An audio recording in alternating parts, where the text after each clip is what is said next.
எல்லாருக்கும் பொங்கல் தின நல்வாழ்த்துக்கள்.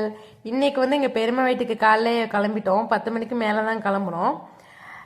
சரி, இங்கே நாங்கள் பொங்கல் செலிப்ரேட் பண்ண மாட்டோம். சரி, அதனால பெருமை வீட்டுக்கு போனால் அங்கே எப்படி இருக்குன்னு பார்க்கலான்னு போனோமா. போகிற வழியில் பார்த்தீங்கன்னா இந்த காரில் டிஷ்யூ பேப்பர்லாம் எடுத்து என் பொண்ணு கீழே போட்டுகிட்டே இருந்தா. அப்புறம் வாசலில் நின்றுட்டு பார்த்தீங்கன்னா தியாசை வந்து வாவான்னு கூப்பிட்டுட்டே இருந்தா. அப்புறம் எங்கள் பெரியம்மா வந்து மதியானம் சாம்பார் செய்யறதுக்கு வந்து பருப்பு வேக போட்டு காயெல்லாம் வாங்கி கட் பண்ணிட்டு இருந்துச்சு.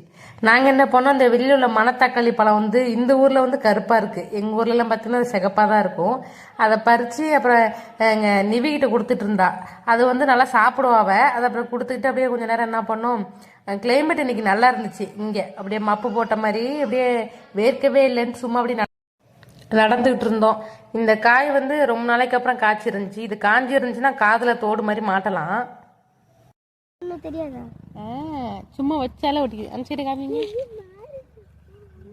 அந்த அப்படியே காமி. சரி, நல்லா இருக்கா தோடு? அழகா இருக்கு தோடு. இந்த சைடுக்கு நேரம் காமி. இங்க பாருங்க. ஓகே.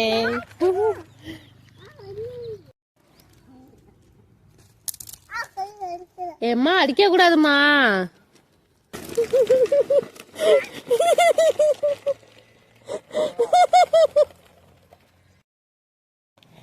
சாயந்தரமா என்ன பண்ணோம், சரி டீ போட்டு குடிச்சிட்டு அப்படியே எங்கள் பக்கத்தில் கிரிக்கெட் விளையாண்டுட்டு இருக்கிறாங்க எங்கள் அண்ணெல்லாம். சரி, அதை பார்க்கலான்ட்டு எங்கள் அண்ணன் என்ன பண்ணிச்சு, சின்ன அண்ணன் அந்த இதுக்கு பேரே தெரியல, இதில் பார்த்தீங்கன்னா டீயை போட்டு எங்கள் அண்ணன் குடிச்சிட்டு இருந்துச்சு. எங்கள் நிவி ஒடியாந்து வந்து வீடியோவில் என்ன சொல்கிறான்னு பாருங்க.